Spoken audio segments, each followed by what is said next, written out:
Sir मुझे doubt है, did और हैड का यूज कहाँ पे होता है? चलिए, हैव अ सीट।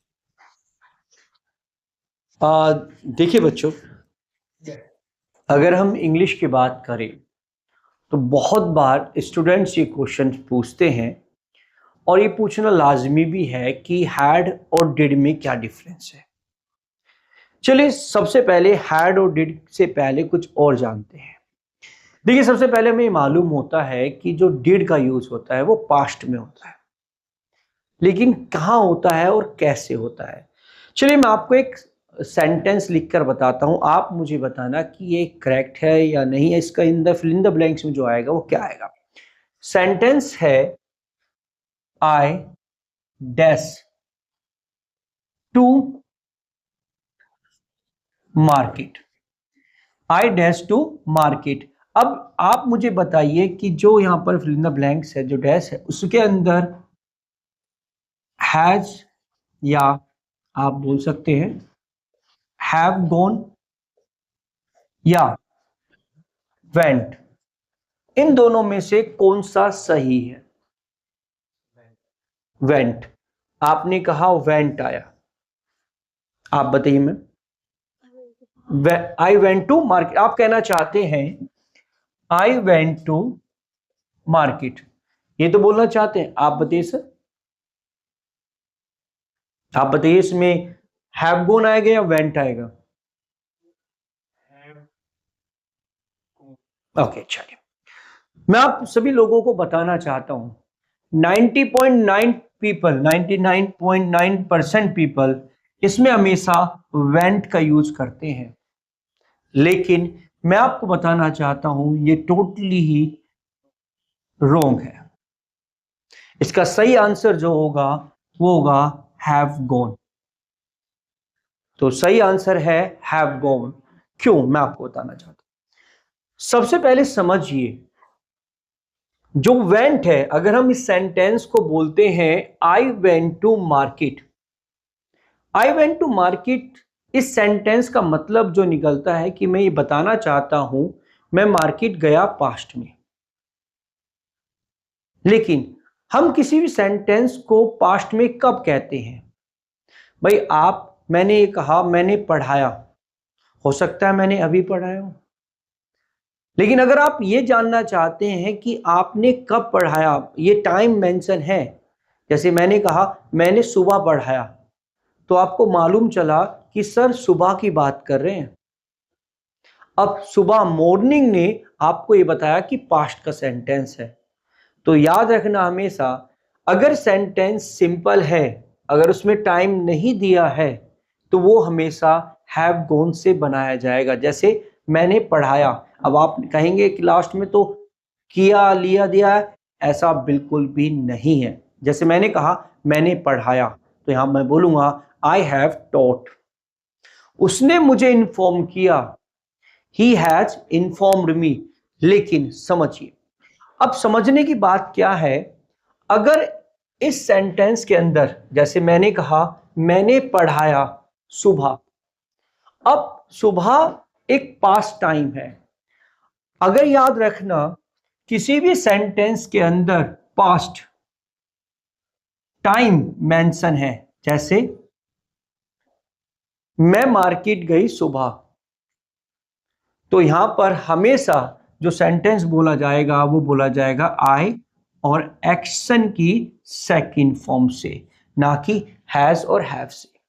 तो याद रखना, अगर किसी भी वाक्य में सेंटेंस के अंदर पास्ट टाइम मेंशन है, हमेशा वहां पर यूज किया जाता है आई और एक्शन की सेकंड फॉर्म। जैसे मैंने कल क्लास 10 की, अब कल आ गया तो मतलब पास्ट की बात कर रहे हैं, तो I attended the class yesterday. लेकिन अगर मैं ये कहता हूं कि मैंने क्लास 10 की, तो यहां पर मैंने ये नहीं मेंशन किया कल की है परसों, तो मैं बोलूंगा I have attended the class. Understood हुआ? अब जब हम इस सेंटेंस को बोलते हैं, या तो मैंने काम किया, जैसे मैंने अजय को इन्फॉर्म किया सुबह, सुबह मैंने अजय को इन्फॉर्म किया, तो सुबह आने की वजह से सेंटेंस किस में हो गया? पास्ट में। तो होगा I informed Ajay in the morning. अब देखिए, या तो इन्फॉर्म किया होगा या नहीं किया होगा। अगर हम पास्ट में नेगेटिव सेंटेंस बोलते हैं, मैंने कहा मैंने अजय को सुबह इन्फॉर्म नहीं किया, तो मैं पता है पास्ट में, और पास्ट में नहीं को बोलते हैं डिडंट। क्या बोलते हैं? डिडंट। डिडंट डिड नॉट को क्या बोलते हैं? डिडंट। पास्ट में नेगेटिव सेंटेंस में क्या यूज करते हैं? डिडंट। अब देखिए, डिड ऑलरेडी डू की सेकंड फॉर्म है,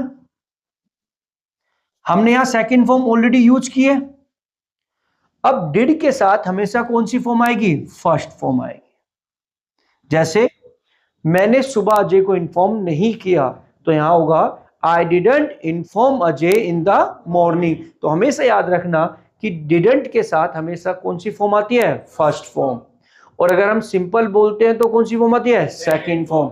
अब पूछने के लिए, अरे क्या तूने अजय को इन्फॉर्म किया सुबह, अगर हम सुबह नहीं लगाएंगे तो यहां पर हम हैव से बनाएंगे। जैसे मैंने कहा क्या तूने अजय को इन्फॉर्म किया, तो हैव यू इन्फॉर्म्ड अजय। लेकिन अगर हम ये कहते हैं क्या तूने सुबह इन्फॉर्म किया अजय को, तो यहां पर होगा डिड से, डिड यू और एक्शन की फर्स्ट फॉर्म, क्योंकि डिड सेकंड फॉर्म ऑलरेडी है। तो यहां होगा did you inform Ajay in the morning, तो यहां पर होगा डिड का यूज। ये था डिड का यूज। अब आपने सेकंड एक पूछा है हैड। देखिए, अगर हम हैड की बात करें तो हैड का यूज हम डायरेक्टली स्पोकन में नहीं करते। हैड क्यों? क्योंकि इसका सेम मीनिंग निकलता है डिड की तरह। लेकिन इन सेंटेंस का यूज, हैड के सेंटेंसेस का यूज हम कंडीशनल सेंटेंसेस में करते हैं। कैसे? मैं आपको बताता हूं। जब भी कभी आप पास्ट में कोई भी कंडीशनल सेंटेंस बोले, जैसे मैं एक लिख कर दिखाता हूं, कंडीशनल सेंटेंस है जब तक वह आया, जब तक वह आया मैं जा चुका था। अब ये एक कंडीशनल सेंटेंस है। कंडीशनल सेंटेंस का मतलब होता है जिसमें एक कंडीशन हो, दो सेंटेंसेस हो और एक कंडीशन हो। यहां पर कंडीशन क्या है? जब तक की। ओके, अब क्या हुआ कि देखिए इस सेंटेंस को पढ़िए, हम बहुत बार ऐसे बोलते हैं, जैसे जब तक मैं जागा मेरे पिताजी ऑफिस जा चुके थे। जैसे जब तक हम मेट्रो स्टेशन पहुंचे मेट्रो जा चुकी थी। तो ये कंडीशनल सेंटेंसेस है। इसके अंदर दोनों ही सेंटेंस पास्ट में बोले गए हैं। इस तरह के किसी भी सेंटेंस को बोलने के लिए आपको जिस स्ट्रक्चर का यूज किया जाता है वो होता है, जब तक के लिए हम बोल देते हैं bye the time. Bye the time, bye the time का मतलब होता है जब तक। अब जो स्ट्रक्चर बनता है, जो इन दोनों सेंटेंसेस का स्ट्रक्चर जो हमेशा रहेगा वो रहेगा कि सबसे पहले जो पहला डूअर, डूअर जो काम को करता है, पहला सेंटेंस डूअर प्लस एक्शन की सेकंड फॉर्म होगा।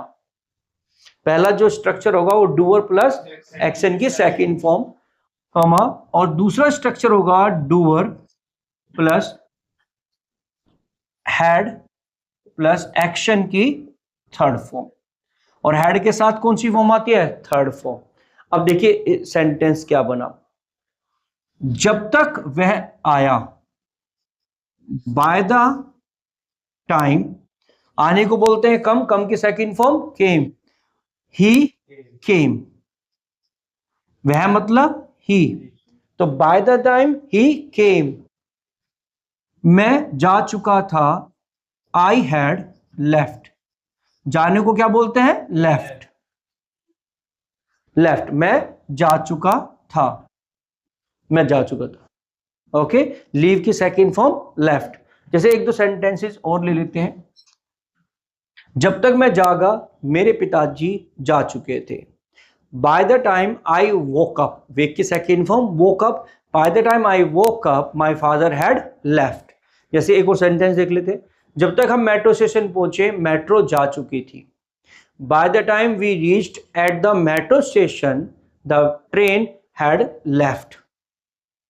इस तरीके से आप यूज करते हैं। तो हमेशा की माइंड रखना कि जो हैड का यूज होता है, हैड का यूज जो होता है वो कंडीशनल सेंटेंसेस के अंदर होता है, जब आप हैड को एक टाइम वर्ड या हेल्पिंग वर्ब के तौर पर यूज करते हैं। दूसरा, डिड का यूज हम पास्ट के सेंटेंसेस में करते हैं, और आप किसी भी सेंटेंस को जब भी पास्ट का कह सकते हैं जब उसके अंदर टाइम ऐड हो। जैसे संडे को मैंने किताब खरीदी, I purchased book on Sunday. Understood हुआ? और अगर उसमें टाइम मेंशन नहीं है तो वो सेंटेंस हमेशा हैज और हैव से ही बनेंगे। जैसे मैंने उसे इन्फॉर्म कर दिया, आई हैव इन्फॉर्म्ड हिम, यहाँ पर टाइम नहीं है। अगर ये होता कि कल इन्फॉर्म किया तो I informed him yesterday. Understood? Hope आपको इस चीज समझ में आई होगी। अगर आपको भी इस चीज समझ में आई है तो कीप लर्निंग,